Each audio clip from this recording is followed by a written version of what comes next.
ഞങ്ങൾക്ക് ഞങ്ങളുടെ ഈ ക്ഷേമ പ്രവർത്തനങ്ങളെല്ലാം നല്ല നിലയിൽ ക്യാമ്പയിൻ ചെയ്യാൻ അവസരമുണ്ട്.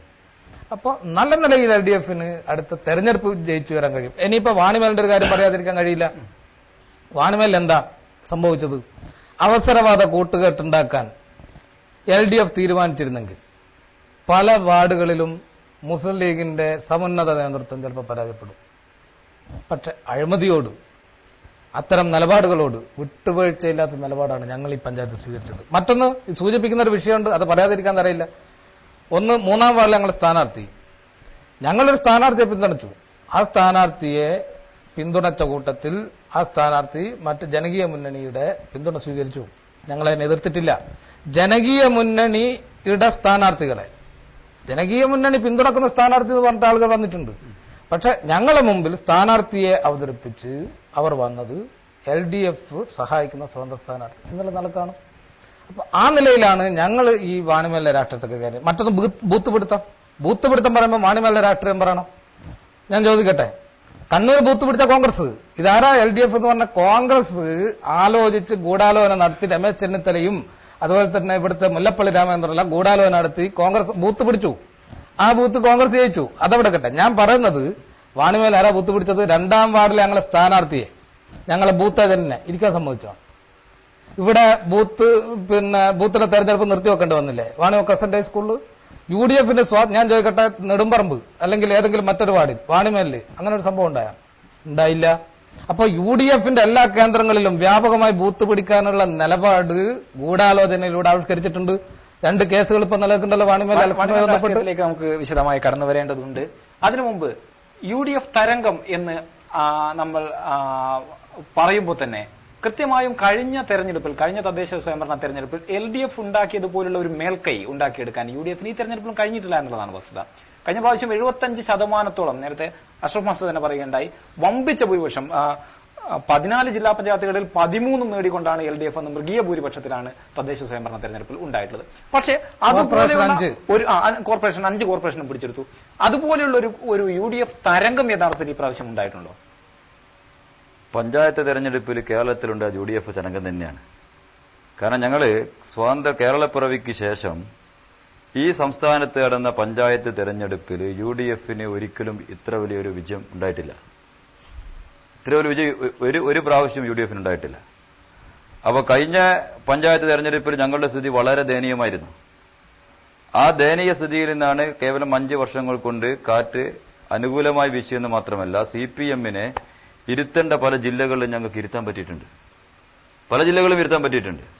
അപ്പൊ ഇത് UDFന് അനുകൂലമായ തരംഗം തന്നെയാണ്. കാരണം പഞ്ചായത്ത് തെരഞ്ഞെടുപ്പിൽ നാളിതുവരെയായിട്ട് കേരളത്തിന്റെ ചരിത്രം, പഞ്ചായത്ത് തെരഞ്ഞെടുപ്പ് എപ്പോഴും കേരളം ആര് ഭരിച്ചാലും, UDF ഭരിച്ചാലും LDF ഭരിച്ചാലും, പഞ്ചായത്ത് തെരഞ്ഞെടുപ്പിൽ LDFന് മുന്നോക്കം, പ്രത്യേകിച്ച് ഗ്രാമപഞ്ചായത്തുകളിൽ ഭൂരിപക്ഷ സീറ്റുകളും LDFന് കിട്ടുന്ന ഒരു പ്രവണതയായിരുന്നു കേരളത്തിലുണ്ടായിരുന്നു. അതിന് കുറെ ഘടകങ്ങളുണ്ട്. അത് മാത്രമല്ല, ഈ പ്രാവശ്യത്തെ വിജയത്തിന്റെ തിളക്കം എന്നുള്ളത് ഈ പഞ്ചായത്തുകളിലെ വാർഡ് വിഭജനം, കൃത്രിമമായ അതിർത്തികൾ ഉണ്ടാക്കിക്കൊണ്ടുണ്ടാക്കിയ വാർഡ് വിഭജനം, അതേപോലെ തന്നെ വോട്ടർ പട്ടികയിലുണ്ടായ ഒരുപാട് പാകപ്പിഴവുകൾ, ഇതൊക്കെ CPM അവരുടെ ഭരണ സ്വാധീനം ഉപയോഗപ്പെടുത്തി അവർക്ക് അനുകൂലമായി മാറ്റിയെടുത്ത് ഭരണത്തിന്റെ എല്ലാ സ്വാധീനവും ഉപയോഗപ്പെടുത്തി പഞ്ചായത്ത് തെരഞ്ഞെടുപ്പിൽ നിങ്ങൾ എന്ത് തന്നെ പറഞ്ഞാലും കണ്ണൂരൊക്കെ നമ്മൾ കണ്ടതാണ്. കഴിഞ്ഞ ദിവസം പത്രത്തിൽ നമ്മൾ കണ്ടില്ലേ, പർദ്ദയിട്ട മുസ്ലിം സ്ത്രീകൾ വോട്ടിന് വേണ്ടി വന്നപ്പോൾ അവരെ ആട്ടി ഓടിക്കുന്ന ഒരു ചിത്രം മാധ്യമത്തിൽ നമ്മൾ കണ്ടു, ചന്ദ്രികയിലല്ല. അപ്പൊ അത് കേരളത്തിലാണോ ഇത് സംഭവിച്ചത്, ബീഹാറിലാണോ എന്ന് പല ആൾക്കാരും ചോദിച്ചിട്ടുണ്ട്. കാരണം വല്ലാത്ത സംഭവം അത്.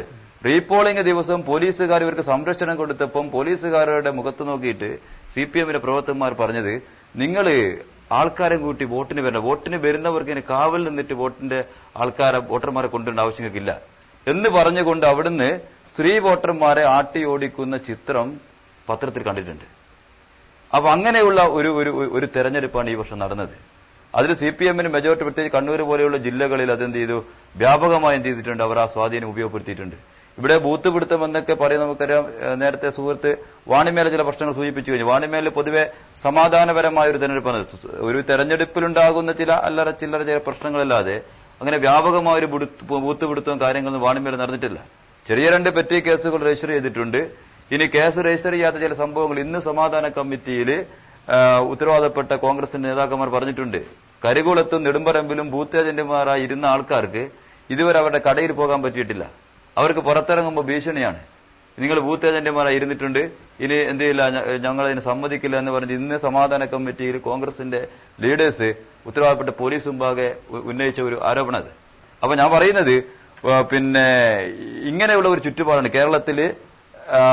വളരെ പ്രതികൂലമായ ഒരു അവസ്ഥയിൽ ഭരണത്തിന്റെ സ്വാധീനമൊക്കെ ഉപയോഗപ്പെടുത്തിയിട്ട് അവർ തെരഞ്ഞെടുപ്പ് നടത്തിയിട്ടും 8 ജില്ലകളില് UDF-ന് വ്യക്തമായ മുൻതൂക്കം. മുനിസിപ്പാലിറ്റികളിൽ ഞാൻ നേരത്തെ പറഞ്ഞു, കൊച്ചി കോർപ്പറേഷന്റെ ചരിത്ര വിജയം അത്. തൃശ്ശൂർ കോർപ്പറേഷനിൽ 3/2 ഭൂരിപക്ഷമാണ് UDF-ന് കിട്ടിയത്. മുനിസിപ്പാലിറ്റികളിലൊക്കെ കഴിഞ്ഞ തെരഞ്ഞെടുപ്പിൽ വ്യത്യസ്തമായിട്ട് വളരെ അനുകൂലമായ ഒരു കാറ്റ് വീശിയിട്ടുണ്ട്.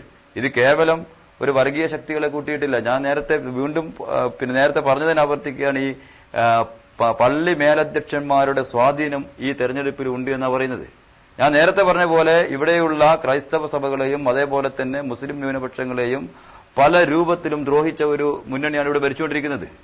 അവർക്ക് അവരുടെ മനസ്സിലുള്ള വികാരമുണ്ട്, അവർ അത് വോട്ടായി രേഖപ്പെടുത്തിയിട്ടുണ്ടാകാം. അതിന് UDF കുറ്റക്കാരല്ല. അവരെ എല്ലാ വിധത്തിലും അവരുടെ വിദ്യാഭ്യാസ സ്ഥാപനങ്ങളും അതേപോലെ തന്നെ മറ്റൊക്കെ അടിച്ച് തകർക്കാൻ നേതൃത്വം കൊടുത്ത ഒരു പ്രസ്ഥാനത്തിനെതിരെ വോട്ട് ചെയ്യുക എന്നുള്ള സ്വാഭാവികമായ ഒരു ജനാധിപത്യത്തിൽ അവർ അവലംബിക്കുന്ന ഒരു പ്രതികാരമാണ്, അല്ലെങ്കിൽ അവർക്ക് ചെയ്യാനുള്ള ഒരു അവകാശം. അത് ആ അവകാശം അവർ വിനിയോഗിച്ചു. ആ വിനിയോഗിച്ചതിൽ അവർ ആഗ്രഹിച്ച് നടന്നപ്പോൾ എന്താണ് അതിന്റെ പ്രതിഫലനം അവർ ചാനലിൽ പറഞ്ഞിട്ടുണ്ടാകാം. അതുകൊണ്ട് മാത്രം മതമേലധ്യക്ഷന്മാരെ കൂട്ടിക്കൊണ്ടുള്ള ഒരു തെരഞ്ഞെടുപ്പ് ഇവിടെ നടത്തിയെന്നുള്ളത് പറയാൻ പറ്റില്ല. അത് മാത്രമല്ല, നിങ്ങൾ മനസ്സിലാക്കേണ്ട മറ്റൊരു വസ്തുത, കഴിഞ്ഞ പാർലമെന്റ് തെരഞ്ഞെടുപ്പില് PDP എന്ന് പറയുന്ന കേരളത്തിലെ മതനിരപേക്ഷ കക്ഷികൾ ഏറ്റവും വലിയ വർഗീയ കക്ഷിയെന്ന് ആക്ഷേപിച്ച അബ്ദുൽ നാസർ മദനിയുടെ PDP-യുമായി കൂട്ടുകൂടിയിട്ട് മത്സരിച്ച ഇവരാണിപ്പോ തീവ്രവാദികളെ കൂട്ടുപിടിച്ചെന്ന് പറയുന്നത്.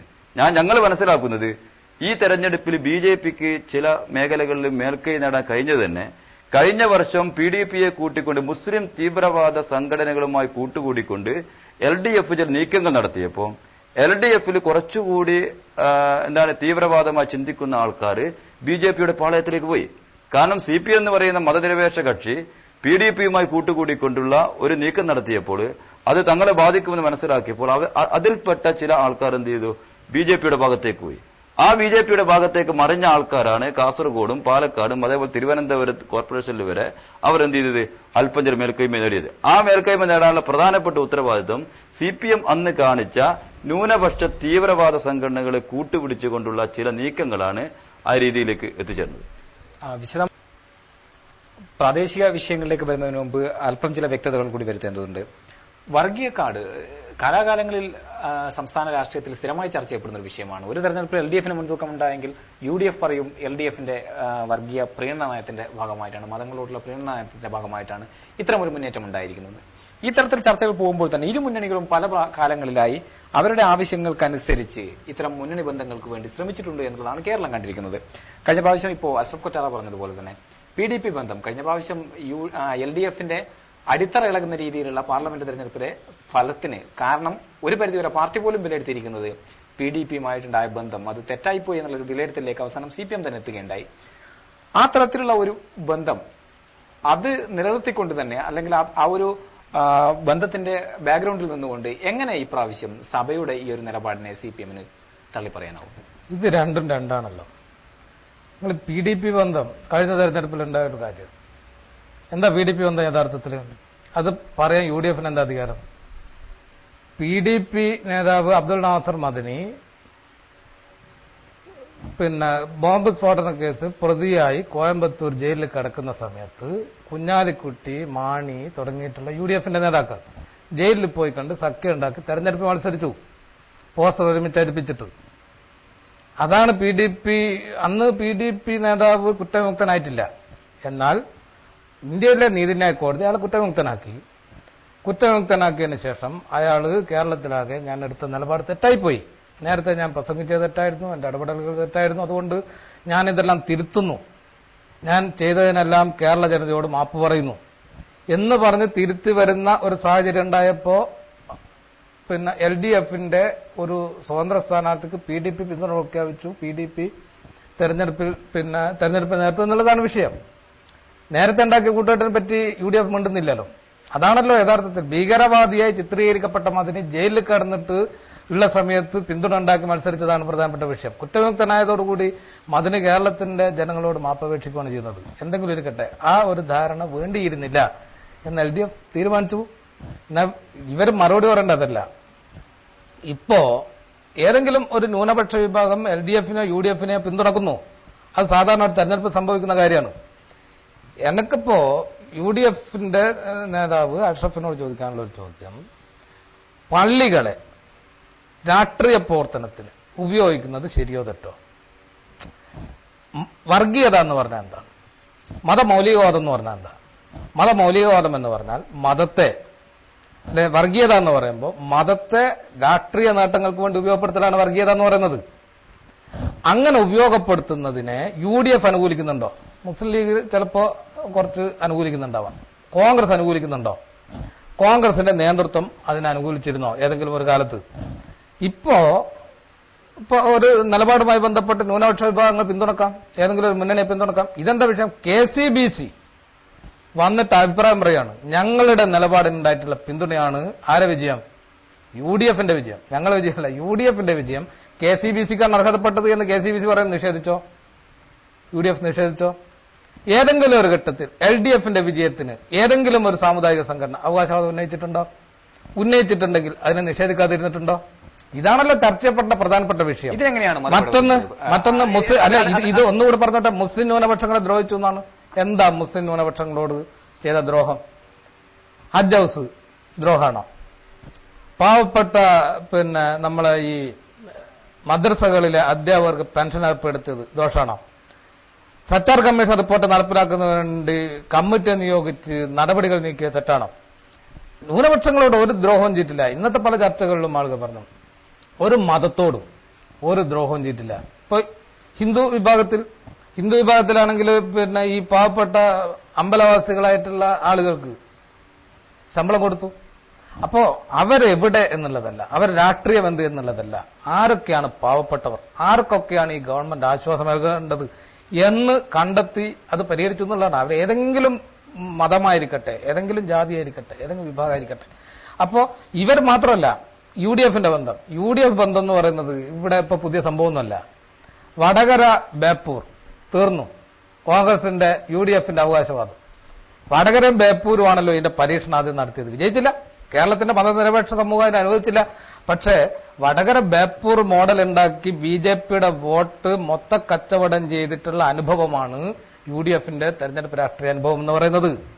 കഴിഞ്ഞ തിരുവനന്തപുരത്ത് മത്സരിച്ചിട്ടുള്ള നമ്മളെ BJPയുടെ നേതാവ് നമ്മുടെ CK പത്മനാഭൻ വോട്ട് കച്ചവടം ചെയ്തു എന്ന് പറഞ്ഞിട്ട് BJP രാജിവെക്കാൻ പോയില്ലേ? ആരാ കച്ചവടം ചെയ്തു എന്ന് പറഞ്ഞത്? LDF അല്ലല്ലോ.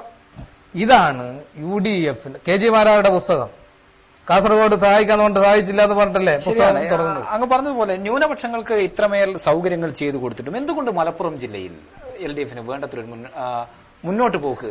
ഞാൻ നേരത്തെ സൂചിപ്പിച്ചു, ന്യൂനപക്ഷങ്ങൾക്ക് മാത്രമല്ല അടിസ്ഥാന ജനവിഭാഗങ്ങൾക്ക് ഈ ഗവൺമെന്റ് ഒരുപാട് ജനക്ഷേമകരമായിട്ടുള്ള പ്രവർത്തനങ്ങൾ നടപ്പിലാക്കിയിട്ടുണ്ട്. പക്ഷേ അതിനെല്ലാം കൗണ്ടർ ചെയ്യാൻ കഴിയുന്ന രൂപത്തിൽ, അതിനെ മറികടക്കാൻ കഴിയുന്ന രൂപത്തിൽ ഞങ്ങളെ പ്രചാരവേലയെ, അവരുടെ നേരനുഭവങ്ങളെ, അനുഭവ സാക്ഷ്യങ്ങളെ എല്ലാം മറികടക്കാൻ കഴിയുന്ന രൂപത്തിലേക്കുള്ള ഇടപെടലുകൾക്ക് സഭാ നേതൃത്വം, സാമുദായിക സംഘടനകൾ നേതൃത്വം കൊടുത്തു. അതിലവർ വിജയിച്ചു എന്ന് ഒരു പരിധിവരെ വിജയിച്ചു എന്ന് വേണമെങ്കിൽ LDF ആ ഒരു ക്യാമ്പയിന് മുന്നിൽ പരാജയപ്പെട്ടു എന്നല്ല, അവർക്ക് ഒരു പരിധിവരെ ആദ്യഘട്ടത്തിൽ അത് വിജയം നേടാൻ കഴിഞ്ഞിട്ടുണ്ട്.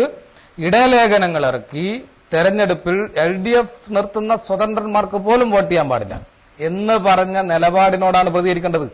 അല്ല ന്യൂനപക്ഷങ്ങൾ ആർക്ക് വോട്ട് ചെയ്തു എന്നുള്ളതല്ല, ഇടലേഖനങ്ങൾ ഇറക്കി ഇന്നയാൾക്ക് വോട്ട് ചെയ്യണമെന്ന് പറഞ്ഞു. പള്ളി ഇപ്പൊ അത് നടന്നോന്ന് എനിക്കറിയില്ല, ചില പ്രദേശങ്ങളിൽ നടന്നു എന്ന് പറയുന്നു. മുസ്ലിം പള്ളികളിൽ കുത്തുവ നടത്തുന്ന സമയത്ത് സ്ഥാനാർത്ഥികളുടെ പേര് പറയുന്ന ചില എല്ലാത്തിലും ഉണ്ട് ഞാൻ പറയുന്നില്ല, മുജാഹിദ് പള്ളികളിലുണ്ട് എന്നൊക്കെ പറയുന്നത് കേൾക്കുന്നു. അത്തരം ഇടപെടലുകൾ ഒരു മതം രാഷ്ട്രീയത്തിൽ നടത്തുന്നത് ഇന്ത്യ പോലെയുള്ള ഒരു മതനിരപേക്ഷ രാജ്യത്തിന്, കേരളത്തിലെ പോലെ മതനിരപേക്ഷത ഊട്ടി വളർത്തിയ ഒരു സമൂഹത്തിന് യോജിച്ചതാണോ അല്ലയോ? ശരിയാണ്. നേരത്തെ